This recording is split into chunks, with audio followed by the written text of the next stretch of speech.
Nous allons continuer avec le retour des frères de Joseph en Égypte. Jacob et les frères de Joseph avaient besoin de plus de provisions.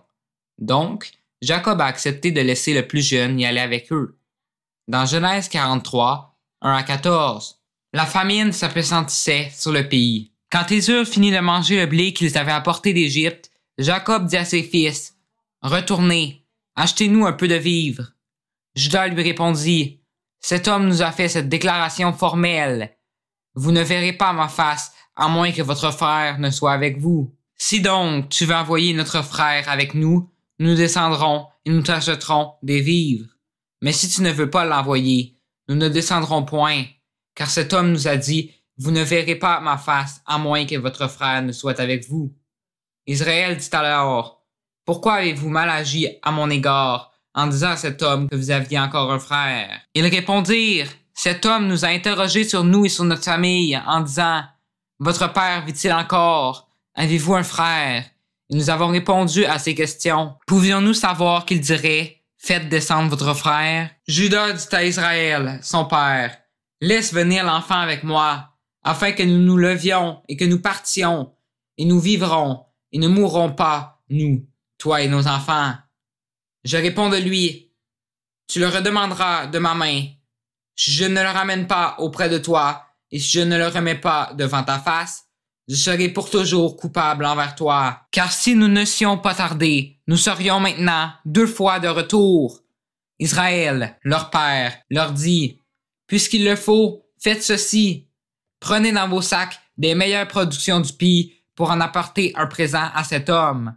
Un peu de baume et un peu de miel, des aromates, de la myrte, des pistaches et des amandes. Prenez avec vous de l'argent au double et remportez l'argent qu'on avait mis à l'entrée de vos sacs. Peut-être était-ce une erreur. Prenez votre frère et levez-vous. Retournez vers cet homme. Que le Dieu Tout-Puissant vous fasse trouver grâce devant cet homme et qu'il laisse revenir avec vous votre autre frère et Benjamin. Et moi, si je dois être privé de mes enfants, que j'en sois privé. » Ensuite, ils sont partis en Égypte et sont allés dans la maison de Joseph. Ils mangèrent ensuite ensemble. Dans Genèse 43, 15 à 34, ils prirent le présent. Ils prirent avec eux de l'argent au double, ainsi que Benjamin.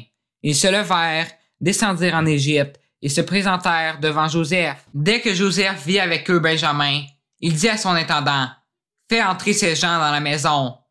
Tue et apprête, car ces gens mangeront avec moi à midi. » Cet homme fit ce que Joseph avait ordonné. Il conduisit ces gens dans la maison de Joseph. Ils eurent peur lorsqu'ils furent conduits à la maison de Joseph. Et ils dirent, « C'est à cause de l'argent remis l'autre fois dans nos sacs qu'on nous emmène. C'est pour se jeter sur nous, se précipiter sur nous. C'est pour nous prendre comme esclaves et s'emparer de nos âmes. » Ils s'approchèrent de l'intendant de la maison de Joseph et lui adressèrent la parole à l'entrée de la maison. Ils dirent, « Pardon, mon Seigneur, nous sommes déjà descendus une fois pour acheter des vivres. Puis, quand nous arrivâmes au lieu où nous devions passer la nuit, nous avons ouvert nos sacs et voici, l'argent de chacun était à l'entrée de son sac. Notre argent, selon son poids. Nous le rapportons avec nous. Nous avons aussi apporté d'autres argent pour acheter des vivres. Nous ne savons pas qui a mis notre argent dans nos sacs. » L'intendant répondit, « Que la paix soit avec vous. Ne craignez rien. C'est votre Dieu, le Dieu de votre Père, qui vous a donné un trésor dans vos sacs. Votre argent m'est parvenu. » Il leur emmena Siméon. Cet homme les fit entrer dans la maison de Joseph. Il leur donna de l'eau. Ils se lavèrent les pieds.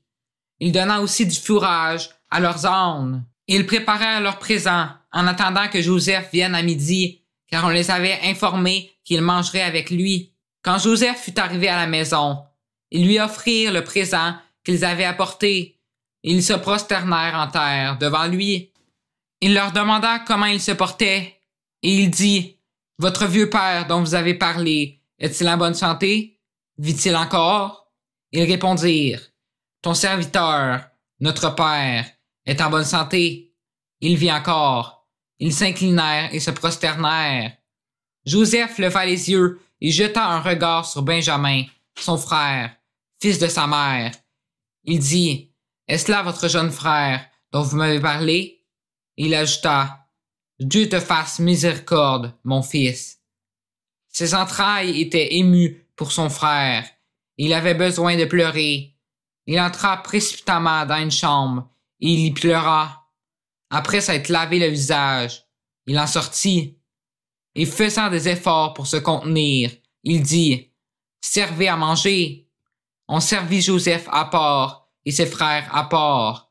Les Égyptiens qui mangeaient avec lui furent aussi servis à part, car les Égyptiens ne pouvaient pas manger avec les Hébreux, parce que c'est à leurs yeux une abomination. Les frères de Joseph s'assirent en sa présence, le premier-né selon son droit d'aînesse et le plus jeune selon son âge. Et ils se regardèrent les uns les autres avec étonnement. Joseph leur fit porter des mets qui étaient devant lui, et Benjamin en eut 5 fois plus que les autres. Ils burent et s'égayèrent avec lui. Les frères de Joseph ne l'avaient toujours pas reconnu. Par la suite, ils partirent, et Joseph demanda à l'intendant d'aller leur parler. Dans Genèse 44, 1 à 13, Joseph donna cet ordre à l'intendant de sa maison. « Remplis de vivres les sacs de ces gens, autant qu'ils en pourront porter, et mets l'argent de chacun à l'entrée de son sac. Tu mettras aussi ma coupe, la coupe d'argent, à l'entrée du sac du plus jeune, avec l'argent de son blé. » L'intendant fit ce que Joseph lui avait ordonné. Le matin, dès qu'il fit jour, on renvoya ces gens avec leurs ânes.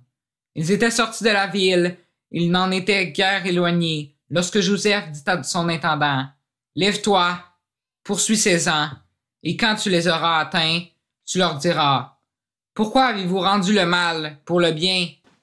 N'avez-vous pas la coupe dans laquelle boit mon Seigneur et dont il se sert pour deviner? Vous avez mal fait d'agir ainsi. » L'intendant les atteignit et leur dit ces mêmes paroles. Ils lui répondirent, « Pourquoi mon Seigneur parle-t-il de la sorte? Dieu préserve tes serviteurs d'avoir commis une telle action. Voici, nous t'avons rapporté du pays de Canaan l'argent que nous avons trouvé dans l'entrée de nos sacs. Comment aurions-nous dérobé de l'argent ou de l'or dans la maison de ton Seigneur? Que celui de tes serviteurs sur qui se trouvera la coupe meure, et que nous soyons nous-mêmes esclaves de mon Seigneur. » Il dit, « Qu'il en soit donc selon vos paroles. Celui sur qui se trouvera la coupe sera mon esclave, et vous serez innocent. » Aussitôt, chacun descendit son sac à terre, et chacun ouvrit son sac. L'intendant les fouilla, commençant par le plus âgé et finissant par le plus jeune. Et la coupe fut trouvée dans le sac de Benjamin. Ils déchirèrent leurs vêtements. Chacun rechargea son âne, et ils retournèrent à la ville. L'intendant fouilla les sacs pour trouver la coupe. Pour continuer, Judas dit à Joseph ce qui s'était passé avec son père avant leur départ. Dans Genèse 44, 14 à 34, Judas et ses frères arrivèrent à la maison de Joseph, où il était encore. Ils se prosternèrent en terre devant lui. Joseph leur dit, « Quelle action avez-vous faite? Ne savez-vous pas qu'un homme comme moi a le pouvoir de deviner? » Judas répondit, « Que dirons-nous à mon Seigneur? Comment parlerons-nous? Comment nous justifierons-nous? Dieu a trouvé l'iniquité de tes serviteurs. Nous voici esclaves de mon Seigneur, nous, et celui sur qui s'est trouvée la coupe. » Et Joseph dit, « Dieu me garde de faire cela. L'homme sur qui la coupe a été trouvée sera mon esclave. Mais vous, remontez en paix vers votre père. » Alors, Judas s'approcha de Joseph et dit, « De grâce, mon Seigneur, que ton serviteur puisse faire entendre une parole à mon Seigneur, et que sa colère ne s'enflamme point contre ton serviteur, car tu es comme Pharaon. Mon Seigneur a interrogé ses serviteurs en disant, « Avez-vous un père ou un frère? » Nous avons répondu, « Nous avions un vieux père et un jeune frère, enfant de sa vieillesse. Cet enfant avait un frère qui est mort et qui était de la même mère. Il reste seul et son père l'aime. Tu as dit à tes serviteurs, « Faites-le descendre vers moi et que je le voie de mes propres yeux. » Nous avons répondu à mon Seigneur, « L'enfant ne peut pas quitter son père. S'il le quitte, son père mourra. » Tu as dit à tes serviteurs, « Si votre jeune frère ne descend pas avec vous, vous ne reverrez pas ma face. Lorsque nous sommes remontés auprès de ton serviteur, mon père, nous lui avons rapporté les paroles de mon Seigneur.